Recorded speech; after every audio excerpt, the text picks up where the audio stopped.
So today we're looking at a 6-bedroom with 6 en suites. So this property itself, we've completely finished refurbishing. It's a 6-bed HMO that we've converted into a licensed HMO from a 2-bedroom mid-terrace. So we converted the basement and also gone into the loft as well. So getting a total of 6 bedrooms in total with a kitchen and communal on the ground floor here as well. Now the first thing you'll notice in the actual hallways itself is obviously we've got a FIKE grade A LD2 fire system. Okay, so we've got obviously the glass breakers, fire panel system. Now with all these fire panel systems, they need to get checked weekly.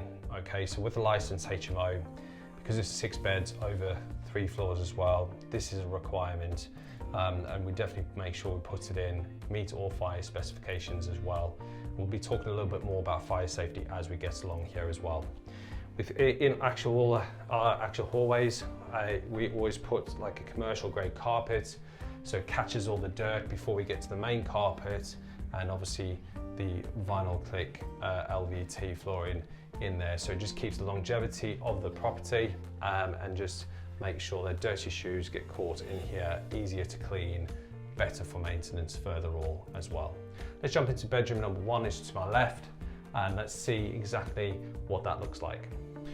So bedroom number 1 is a double-sized bedroom, just like all our bedroom itself. This is about 8.5 square meters in total for the bedroom size, excluding the 2.5 square meters for the ensuite to my right.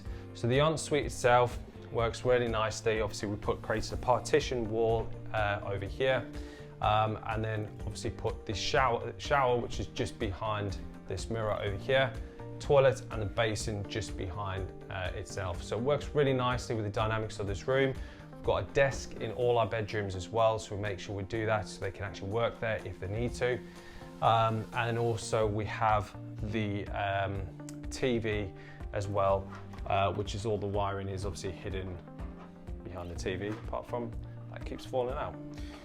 So these smart TVs we put in all our bedrooms as well. So these are 32-inch smart TVs. We'll talk a little bit more about the bedrooms as we go along and all the different features and stuff that we add into our HMOs to make sure we get the right tenant spec for our properties. Okay, so coming down from the kitchen, so there's a little kind of fire lobby up there. So we're coming down to the basement. We've got 2 bedrooms down here, okay? It's worked out really, really well. We're kind of umming and on whether we could get away with putting 2 basements down here. We obviously got natural light in here as well, which does help the matter, but this is all fireboarded. So we actually double fireboarded as an extra precaution. We only needed to do single fireboards, but rather be an extra precaution. This is a direct fire exit straight out to the back door itself. So it's important to think about that. LED lighting again, all censored, which is important. And obviously we've got commercial carpet on this ground floor, but we've got normal carpet on the stairs itself as well. So just thinking about longevity, how you're going to protect all the footpath, so people walking on that. There's a lot more foot traffic when it comes to the carpets. Let's look in bedroom number 2. Okay, bedroom number 2 has worked out brilliantly. I'm really happy how it's worked out. This is actually a 11 square meter room with an ensuite with an additional 2.5 square meters in the actual ensuite as well. Now this basement beforehand, what we've had to do is we've had to actually what we've had to do with the actual basement, we've had to make sure we put insulation underneath the flooring.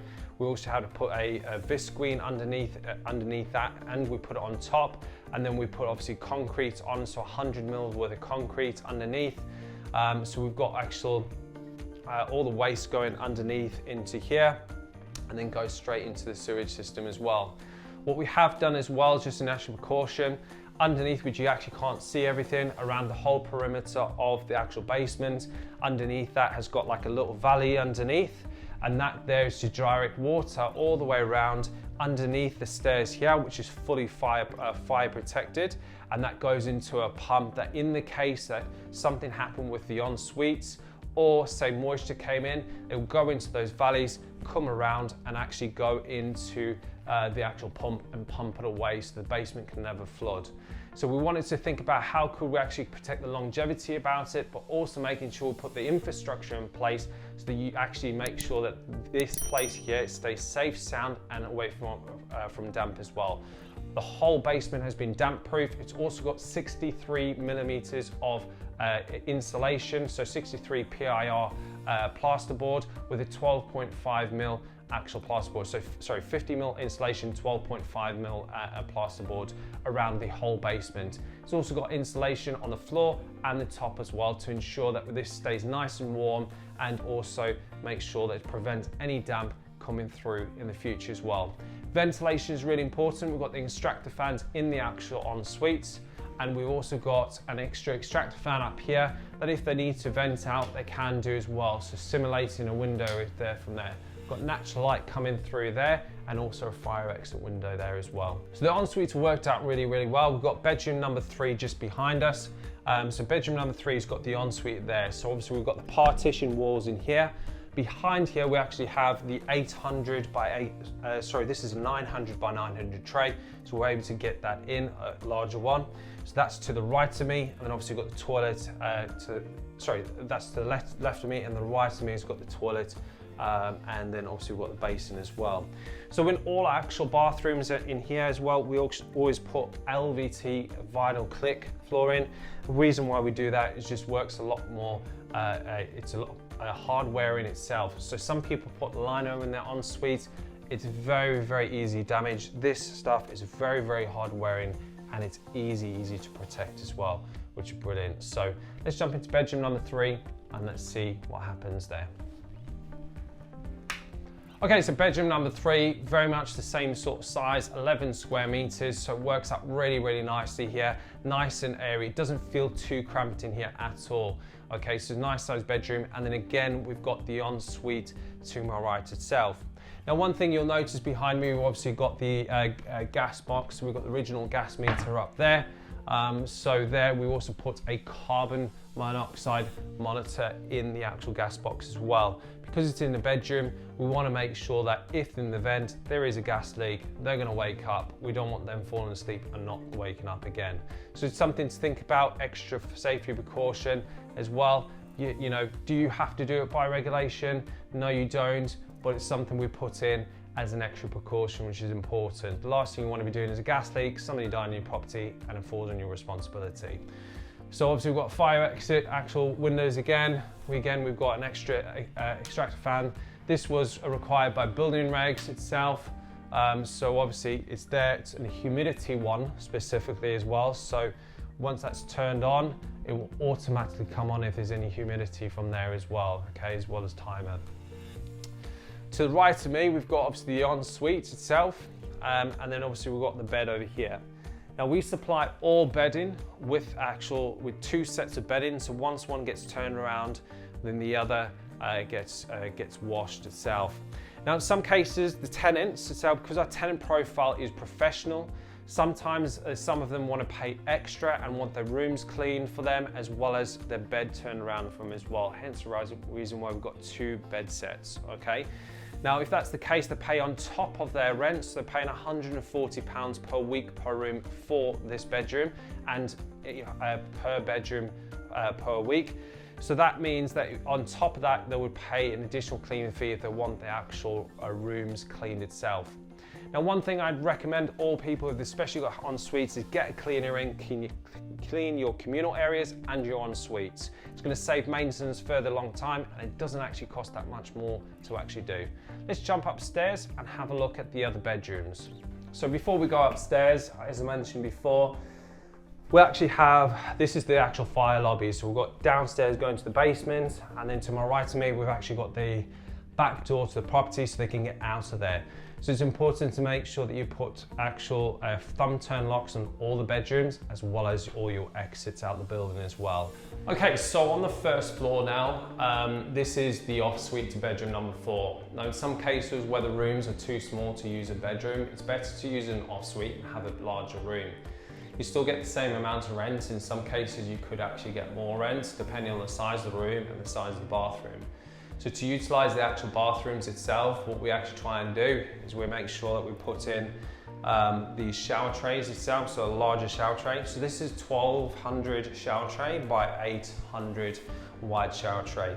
What we put on is an 1100 glass screen, so that way they can actually walk in, shower. We've got an overhead shower as well, so just kind of give that a little bit kind of oomph there, and also your larger basins as well from there. So making sure you're thinking about how you can utilize the spaces. Some people would try and squeeze this in a this is 6 square meter room, so probably put it as a single bedroom. For me personally, it's an extra selling point. I probably get more rent having a room full than having a void room, somebody not wanting a single bedroom and then having to have 2 rooms actually sharing a bathroom.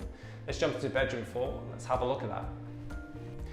Okay, so behind me itself, we've got the off suite to bedroom number 4. So before we actually go into bedroom 4, we'll go into the off suite and talk about that, okay? So we're in the actual hallway currently at the moment. We put a high grade carpet in here. This has got a 10-year guarantee on the actual carpet for wear and tear. Also really good solid underlay. Now a lot of people actually skimp on the underlay. That's where you need to be spending your money, because the underlay itself actually protects the carpet and protects the longevity of the carpet as well, important. Now the type of carpets that we do is very hard wearing because there's a lot of foot traffic, which is important, but also with regards to spills or bleach or anything like that. So therefore, if it has to be cleaned, we know that it's not going to stain very, very easily. Let's jump into the off suite and then we'll jump into bedroom number 4. Okay, so welcome to bedroom number 4. So with all the furniture itself is actually really hard wearing. So this can actually withstand up to 120 kilograms. The furniture is built actually in the UK and has a 3-year guarantee with it. The quality is very, very good. We've tried multiple different companies, from IKEA to, furniture companies where they bring it in, etc. And we generally find that your flat pack stuff is very cheap. You have to replace it time and time again. So we've been using this company for probably about 4 years now, and the quality of it has just really, really surpassed the actual longevity of, through us in the area, etc. We haven't had to replace things. We had to replace, one of these because the actual tenant decided to jump on it and it broke, okay? But at the end of the day, the guy was quite large and we had to replace it. So even though it can withstand 120, the reality is this shouldn't be stood on or even sat on like myself. As I said, with all the bedding, we supplied like 2 bedding sets on there. These mattresses, again, we spend a little bit more on the mattresses. So these are actually memory foam mattresses that really stay. I've actually slept on them a number of times and they're actually really good quality. And that, you don't get any complaints from the tenants at all, which is great. So yeah, you can put a cheap mattress in there, but at the end of the day, they're paying a premium and you want to be able to provide premium products, okay? Just remember, you want to supply to tenant demand. Okay, so before we actually go into bedroom 5 and bedroom 6, so I want to talk a little bit about fire safety. Okay, fire safety, obviously we've spoken about protecting all the corridors with regards to fire walls, etc. Now, in some cases, what happens is you can actually fireboard these walls, but if you've got 2 plasterboard on either side, you actually get a half an hour burn time, 15 minutes each, okay? And that means fire eggs. Now, one thing we do have in here is a grade A LD2 system, so a fire panel system, also with these break glasses. You'll notice these all around the properties, probably as we've been going around. So these, in case of fire, they can actually lift that and press it and activates the system throughout. Now, just so you're aware that you have to meet HMO regulations, you need to make sure that in the bedrooms, above the actual where the pillow person's sleeping, is that the decibels need to be at 70 decibels, okay? In the likes of the kitchens and the communals and stuff like that, it's got to be 60 decibels, but there it has to, and they come in, they test it with the monitor. It's important that actually works from there as well. The other thing I want to talk about is FD30 fire doors. So we put fire doors in plus fire door casings. Some people try and retrofit these in existing door casings. We put full new door casings in. That's why you're protecting the longevity of the property, so you don't have to spend more money further down the line as well, which is important. By the way, we also done a loft conversion. So we've done basement conversion and a loft conversion. Bear in mind, this was a 2-bedroom mid-terrace property just beforehand, and now it's 6 bedrooms with 5 en suites and 1 off suite. Let's jump into bedroom number 5. So bedroom number 5 is the smallest bedroom out of all of them. It's actually about 8 square meters. Generally, we don't like going anything less than that, but it works quite nicely. We've got the actual bed just over here on this side, and obviously the TV's all flat on the wall, but actually it's got a pivot on it as well, so they're able to kind of watch TV still in bed from there. So looking at how you can utilize bedrooms is really important, but we have got to the left of me, we've actually got quite a big alcove. We've got a desk, and we've also got the wardrobe as well. So even though it's quite, small square meterage wise, by the way, it's excluding the ensuite, which the ensuite is 2.5 square meters in size as well. So it works really nicely. Still nice and roomy in here, it doesn't feel cramped at all, which is great news from there. Let's jump up into the loft and see what we've done up there. Okay, so on this side of the bedroom, we've obviously just literally put a towel, where you can hang your clothes over there itself, and works quite well. It's one way to utilize the space without putting a wardrobe in there. Could we put a wardrobe in? Yeah, we could have. We just decided to utilize the space a little bit differently. Desks over here, obviously you've got your bedside lamp over here, but we'll put on the desk for this time. Works really well, so it's quite a nice open space actually up here, and I'm really kind of looking forward to, unfortunately I'm not actually staying in here, but yeah, it's pretty good. Now over on the other side of the room, we'll just go over there and have a look at that now. So on this side of the room, we've got the TV, which is straight ahead with regards to the bed, and also we've got 3 drawers in here, so they can actually store stuff in here, fold out clothes, etc. in here as well. If you want to profit from UK property with minimal time involvement, and you actually want to back by property, but you simply just want to be completely hands-off, then please head to www.bookcallnow.com. That's bookcallnow.com. You can book in a call with myself, one of my team, and we'll gladly help you see how we can progress you forward and get you involved with property with minimal to no time involvement at all. Thanks very much for watching, and I'll see you guys in the next Refurb Wednesdays. Please make sure you subscribe to the channel and also followed for more videos.